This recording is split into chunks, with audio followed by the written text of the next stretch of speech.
Good afternoon, people. I'm really thrilled today. As you know, in my channel on YouTube, there's two interviews already in Spanish, different topics, different people talking about their experiences and whatnot. But this one is very special for me, not only because it's in English, as you can see, but also it's because let me tell you, like in the United States, there's an expression that says Mount Rushmore, and you a lot of people can agree that James Markey is in Mount Rushmore right now, and not only he's one of super influential teachers right now. He's not only a super successful, not only tenor trombone player one time, but then also bass drum player and a really great teacher. Like let me tell you, but at the end of the day, when I met James Markey before, not directly, was seeing his videos, like how he teach, how he see things, and the way he see the things are really easy, are really applicable, and you can learn a lot just to watching the videos. For example, the American Trombone Workshop back in 2018, his conversation about like setting how to take the trombone, how to breathe, how to articulate, you need to see that. But after my first lesson with him, I saw the human he is. Like family man. He loves his kids. He loves his wife, and he's a complete human being. Like super humble, super lovable, and Mount Rushmore. So I'm really thrilled to be here with him. And without further ado, let's see what our maestro needs to say today before starting with the questions. Oh gosh, I haven't blushed so much since there's a line in a book. I haven't blushed so much since somebody said they liked my new earmuffs. But oh gosh, the Mount Rushmore. Well, the truth is, one of the things I want to see, I want you to see, Cesar, and everybody else to see, is that I'm just like you. There's not any. I don't look at it as. I used to look at people like the the people that I really look up to, the Joe Alessis and Scott Hartmans and Mick Mulcahy's, as being really up here, and they're untouchable. And what I want you all to know is that I put my pants on one leg at a time, just like everybody else. And that's actually why, for those of you that may be aware, I'm in the middle of a 100-day practice challenge. It's actually now a 365-day practice challenge, and today will be day 202. But it's to show you the kinds of things that I do, and that the kinds of things that I do in order to get better, in order to try to improve, and because none of us was born being able to play the trombone. None of us was born, making this thing really work well for us. It's something that we have to learn how to do. And I really feel like every problem, or almost, with rare exception, every problem is fixable. Every problem you can figure out.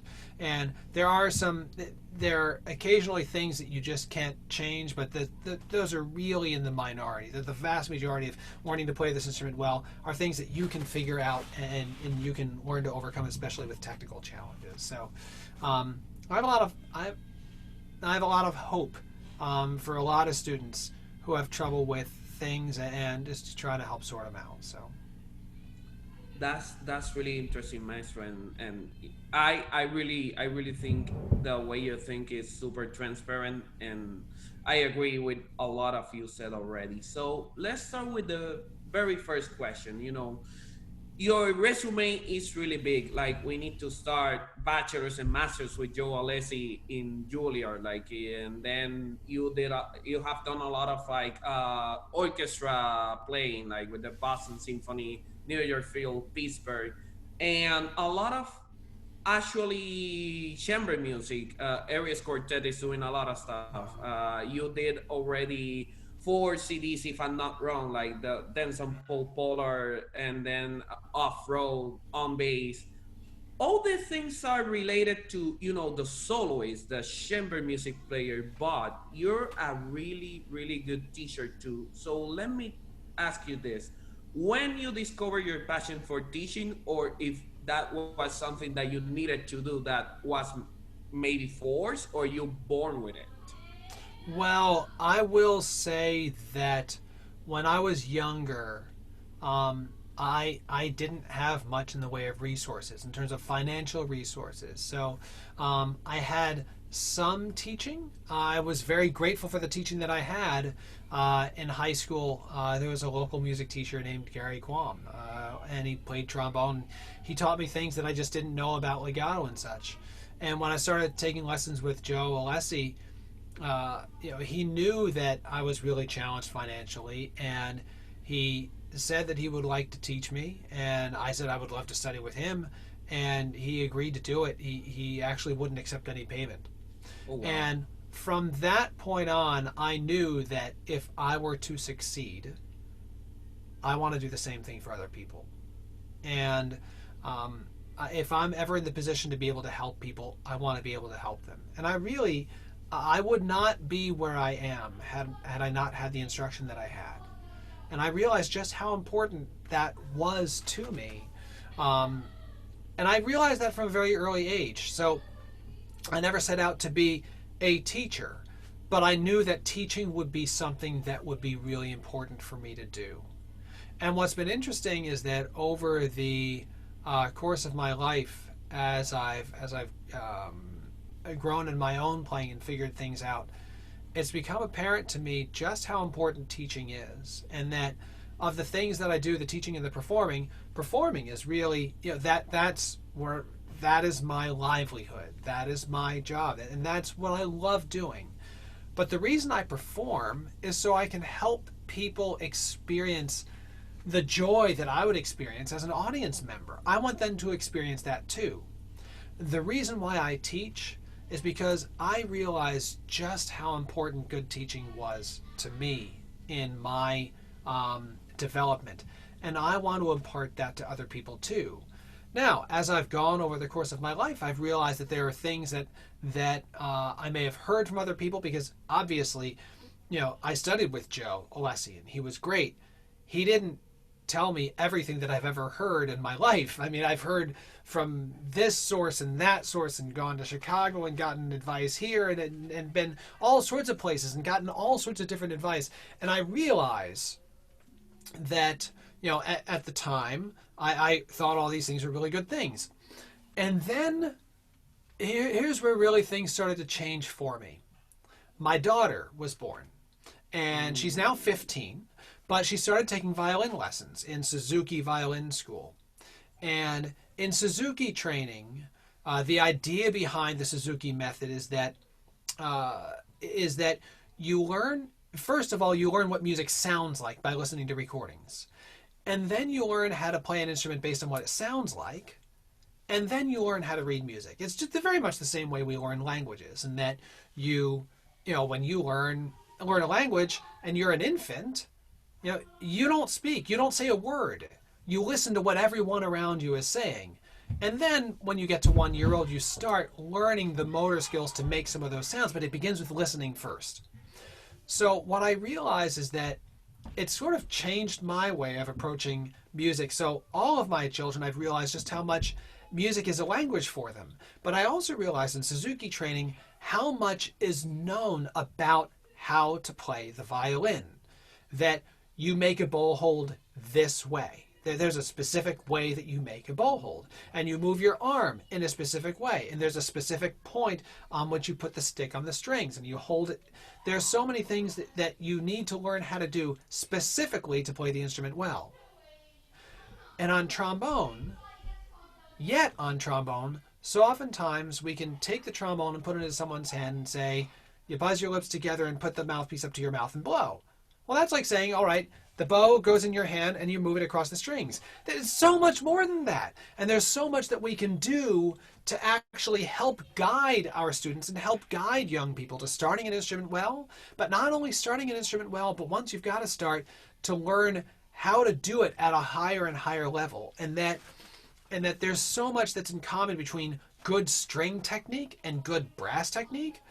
And so I've taken it as sort of one of my goals is to understand why things work the way they work. And once I understand why things work the way they work, do that through observation and then process how are we going to help other people to understand what it is that they need to do in order to make certain things happen. The challenge with brass playing is that with string technique, if your bow arm's crooked, you can see it. If you're moving from your shoulder instead of your elbow, you can see that. With brass technique, you can't see any of that inside. So you can only go by what you observe either through your own experience or what you perceive other people to be doing from what you can see. So there's a certain element of brass technique that's much more theoretical than string technique because we're not exactly certain what's happening. But still, it doesn't mean that we can't gather information. So that was a very long way of saying that it was when I was younger that I really started to become, realize that teaching was important. But as I've become an adult and become a parent, I've realized it's taken a different bent, a different angle in terms of the importance that that means for people to learn to play an instrument and to learn to play music.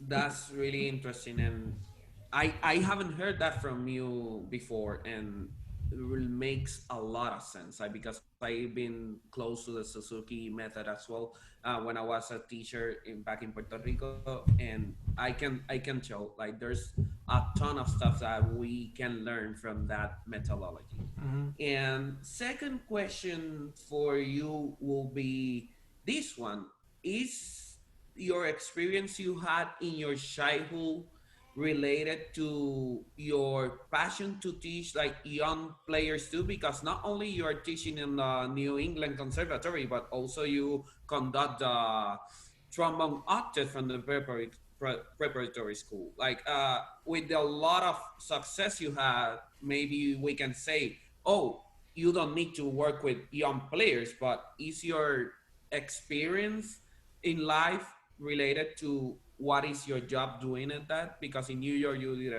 did that as well. Yeah, I mean that's a really good question. For me, I feel like I'm before I had children, I was at a point that I would feel like I can help people who are playing at a high level reach a higher level. But since I've had children, I realize just how important it is to help people at a younger level as well. And I don't focus my energies with the youngest players and getting people started because I really think that there's a lot more. There are people that specialize in being able to relate with young kids. But that said, I'm a dad and I relate to my young children. My kids are 15, 12, 8, and 5. So my wife and I had 14 straight years of children 3 and under in the house, and every one of them is different. So it's not like once you know how to relate to a 3-year-old, that's how you relate to a 3-year-old. They're all different, but yet there are certain commonalities. I like working with the NEC Prep Trombone Choir, working with kids who are in ninth grade, 8th grade, 7th grade, even 6th grade, because they're eager and they're there because they want to be there. The only reason they're walking in the door because they want to be there in that room. And think about how for me when I was in school, being in band was not a cool thing.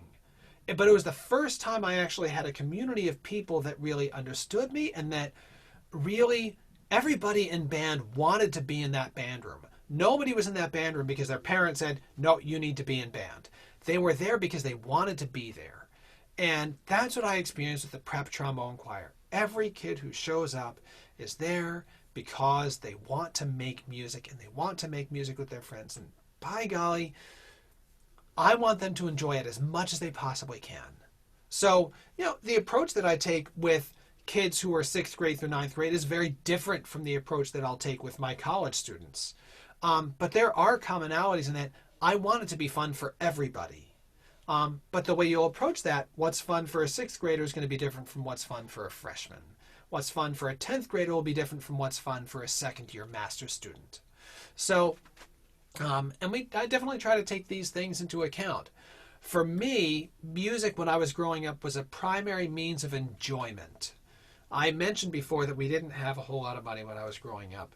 And so a lot of the entertainment that we did had involved either singing in choirs through family connections, or playing singing music together. It could be something like doing a round or doing a Broadway song in multi-part harmony, so here's the soprano, and who's going to take the alto, and the alto does this, and who's going to take the tenor, and the tenor does this, and not sing things in three parts. That was fun. That was enjoyment. And for me, it really was fun. It wasn't something I had to do. It was something I get to do. And so that's what I was. That's the way I try to work things with kids, is to help them see this is not something you have to do. This is something you get to do, and it is fun. And here's how it is fun. That's the biggest thing I want to impart. It doesn't really matter what your age is. That the joy of doing this. Of course, if you're a college player, you'll experience more joy if you're able to reach a higher level. The higher level you're able to reach, the more joy you get from it, because you feel better about the way you play. Wow. I, I'm thrilled with all your answers. Like, make sense, and they are ringing into my soul. So thank you for that. You're welcome. The third question, and maybe this is something a lot of people is wondering too. You had a good amount of work with the New York Philharmonic, and Mm-hmm. you did assistant of a principal Yep. for a good time, and also you won the position for the bass trombone.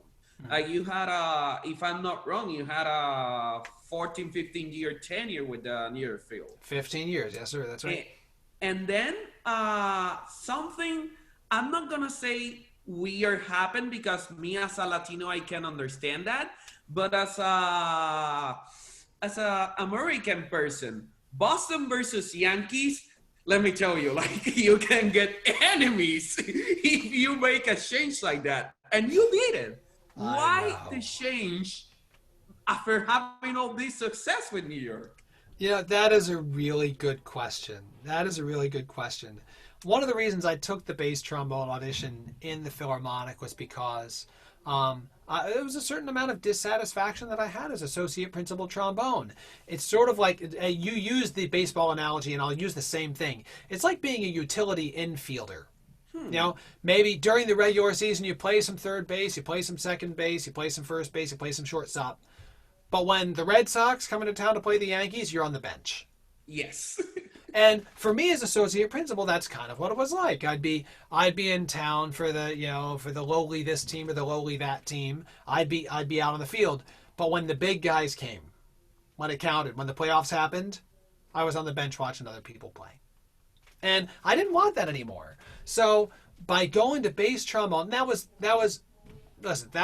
one of a number of other reasons, but that was not an insignificant part.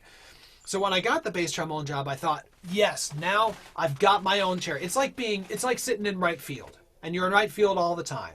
You might, you're going to get some balls hit your way. You're going to get some balls not hit your way. Sometimes you might just sit there for a while, for a couple of innings. But then there are times that you're going to get a lot of work. And that's the way it is with bass trombone. You don't get as many balls hit your way, but at the same time, when it does, it's really fun. So I thought, I'm going to be a New Yorker for life now. I've got 15 years in the Philharmonic. I'm going to retire when I've got 50 years of service, and I'll still be only 72 years old. And the truth is that we never can plan the trajectory that our lives will take. No one ever expected that Doug Yo would have left Boston when he was in his mid to late 50s. He could have stayed here for another 15 years easily, but he left. And, at the time, I was living in a 2-bedroom apartment. I just had my third child. So we were 5 people in a 2-bedroom New York apartment. And, so there were a lot of reasons, but when push comes to shove, there are things that in any job, even the best job in the world, there's going to be a certain amount of dissatisfaction that sets in.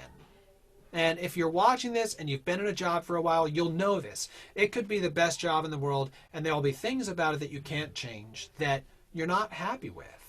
And that happens. And it just so happened that a few things in the Philharmonic sort of came to a head all at the same time. They hit around the same time. And I was like, and I was kind of bummed out. And the other things that will keep you rooted to your place will be your family situation. No, you'll push through because you've got an apartment, a living situation that's working. You've got family nearby, or things like that. We were looking at definitely outgrowing our space, and so that would have meant we would have needed to move communities. And my thought, but after some serious considerations with my wife, we said, well, listen, should I, if we're looking at moving, should I at least call about the BSO job? And my wife said, I suppose it wouldn't hurt to get the information. And so I wound up getting in touch with Toby, and Toby and I talked for about 45 minutes, and then our wives spoke for about 2 hours. Because of course, our wives will just have better questions for each other, is the truth. And the truth is, after talking to Toby, I really felt like the question went from how could I leave the Philharmonic to how can I not look at this position in Boston? And it was a question of, as I said, not how can I leave, but how can I not? How can I let this opportunity go? Is this really a good idea to let this kind of opportunity go? Because I would be joining a section where my section mates are all within a year apart of each other. Because Steve's a year older than I am, and Toby's a year younger than I am, and Mike, whom I sit next to, Roylance, he's a few years older than I am. We're not that far from each other, and all of us, the four of us, are in about the same stage of life with kids about the same age. My daughter is the eldest of the low brass kids, and my son's the youngest of the low brass kids, and we've got 11 kids among the four of us. And you can't make up that kind of social situation. And in the Philharmonic, the truth is I was at a point that I was sort of between generations, and that there was a generation of the Joe Alessi and the David Finlayson and Phil Smith who all joined around the between the late 70s and the mid 80s. I joined in 1997, and there was a whole group of people that came in after that were in different stages of life. So it's like there was a group of players here, a group of players here, and I was sort of in the middle. And so from a social point of view, joining the BSO, I actually wound up having a whole bunch of people who are close to my age. Now, that's not the only reason. That's a reason. And the truth is, if you're lucky enough to get a job in an orchestra, that's an awesome thing. And I was under no illusions that I had a fantastic job in the Philharmonic. That was not a reason. My social setup there was not a reason to leave.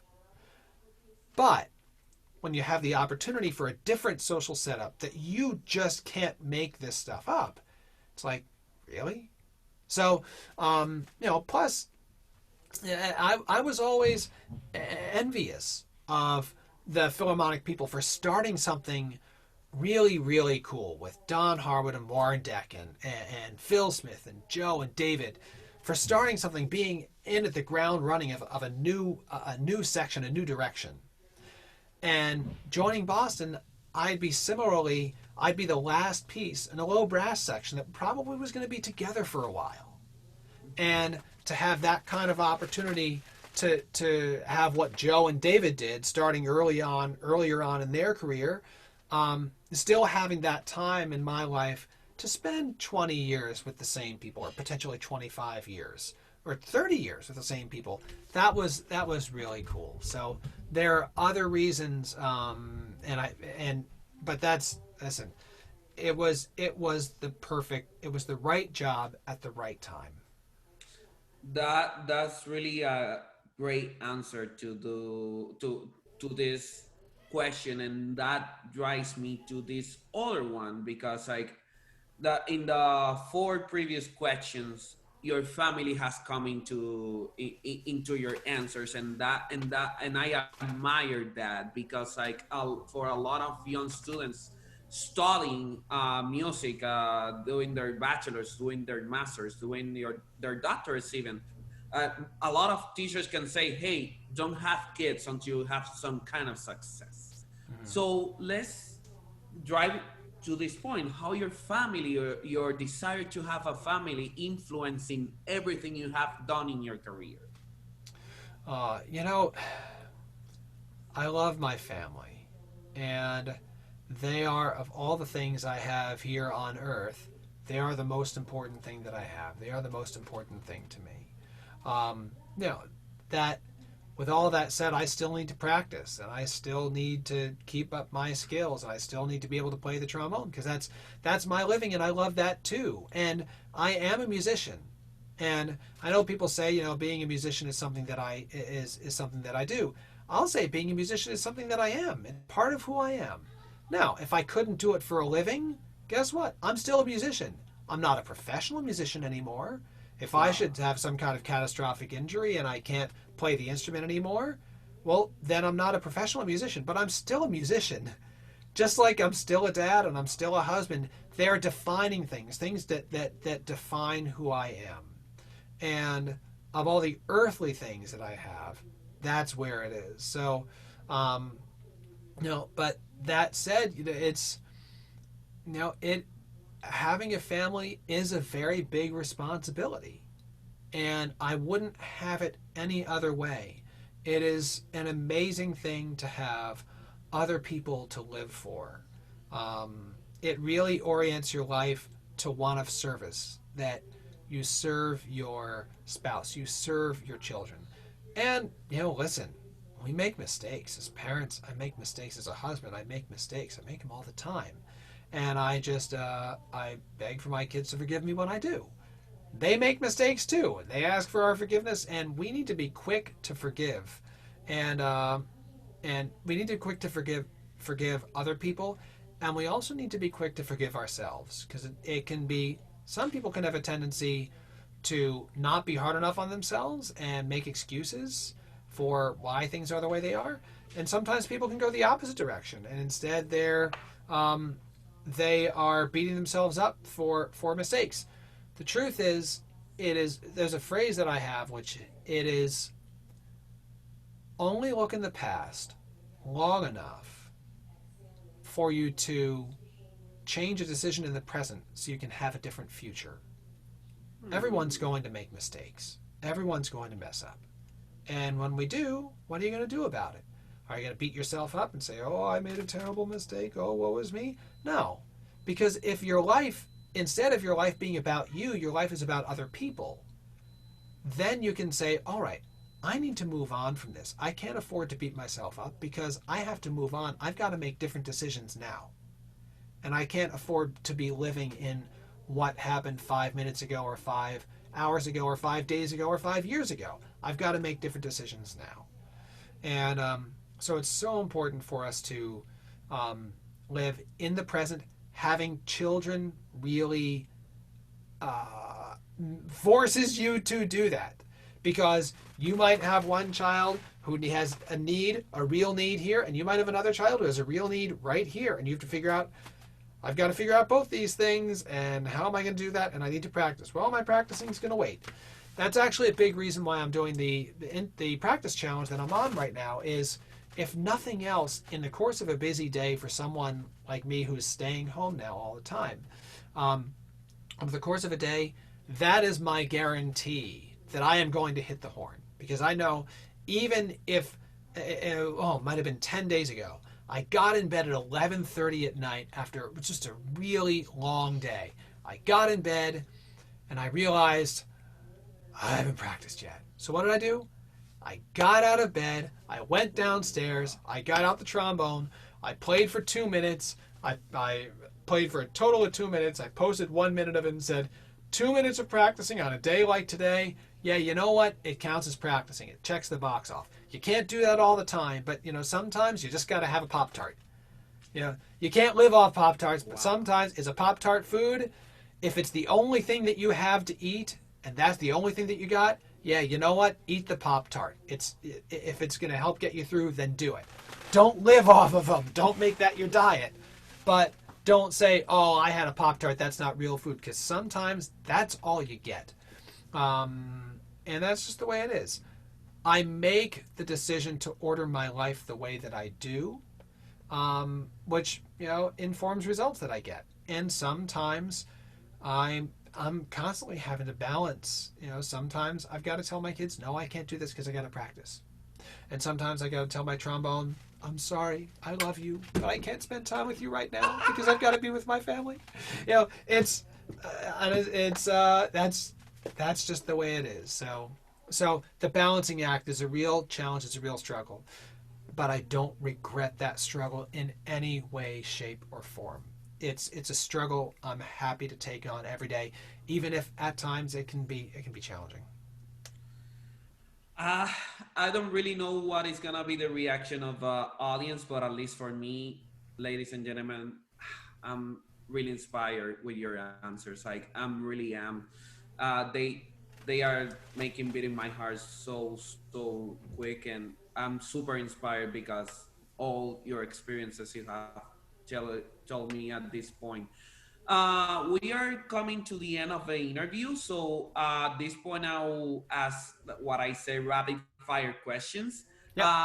When a lot of us know your passion for organ, but what I didn't know was Karen Cubides was my first guest in these interviews, and she told me she had lessons with you of Bach because she considers you an expert on Bach.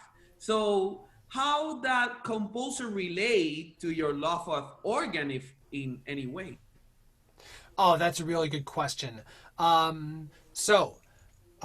Quickly, organ playing. When you're playing organ, you're having to think of one, two, three things all at the same time, and that changes the way you approach a Bach piece, even a solo Bach piece like a Bach cello suite, because you start to see things in multiple voices.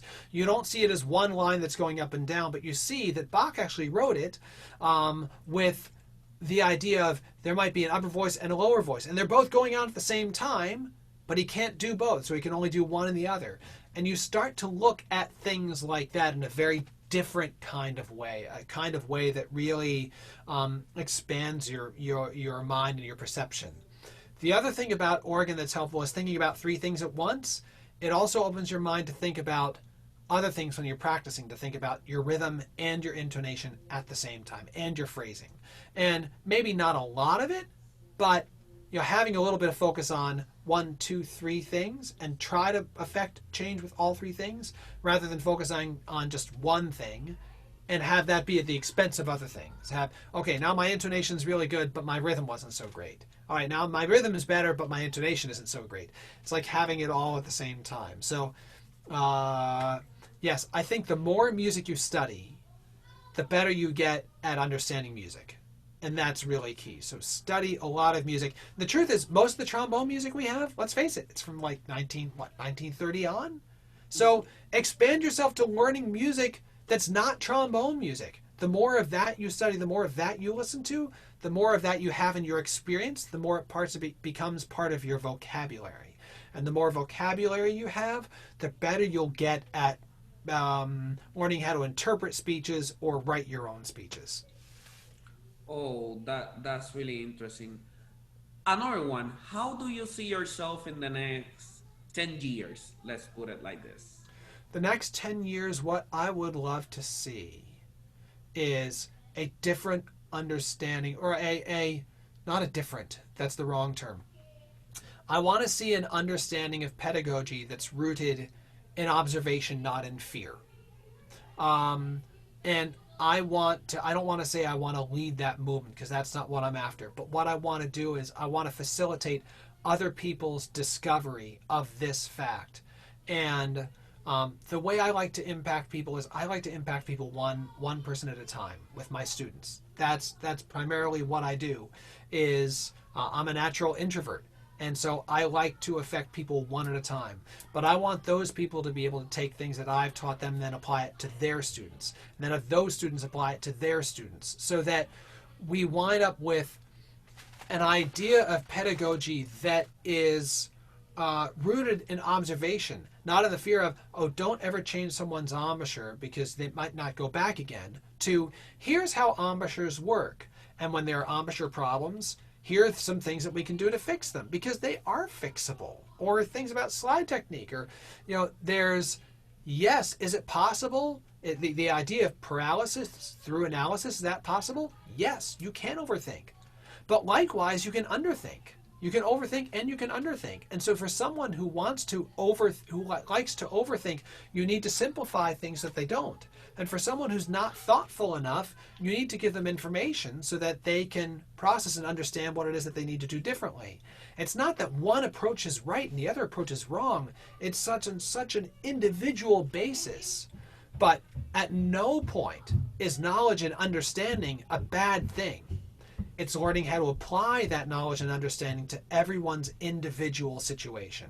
And I want to encourage a movement where people are actively seeking out knowledge and understanding, and then also learning how to apply that on a person-by-person basis so that you give people what they need in order to get better. That in itself is a real art. That's the art of teaching.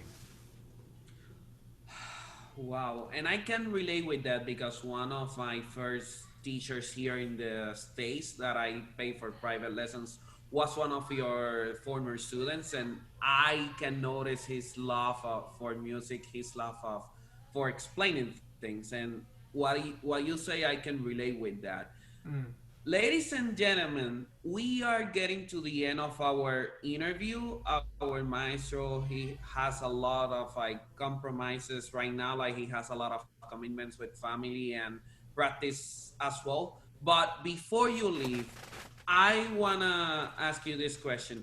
What advice you have for people who is aspiring to be teachers, to be like orchestral musicians or even soloists, like the way you have done it? What advice you can give to them so they can be either motivated or they can have more information for them? I know people that will sometimes say, well, I want to perform, but I want to have a fallback, so I'm going to get a music ed degree. And what I would say is, if you want to teach, get a music ed degree. If you want to perform, get a music performance degree.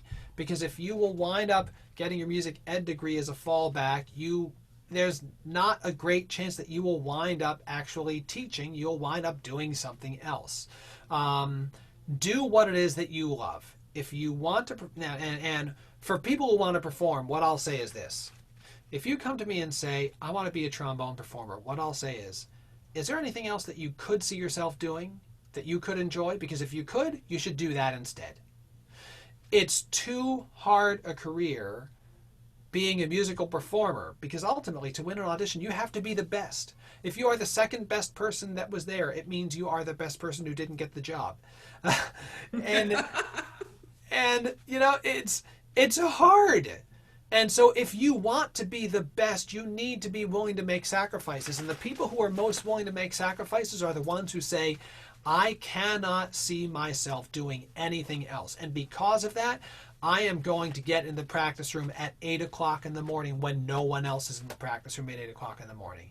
And I will stay up till 10 o'clock. And I will not go out to the bar tonight because I will need to practice or I need to do my studies. You want to be serious about it.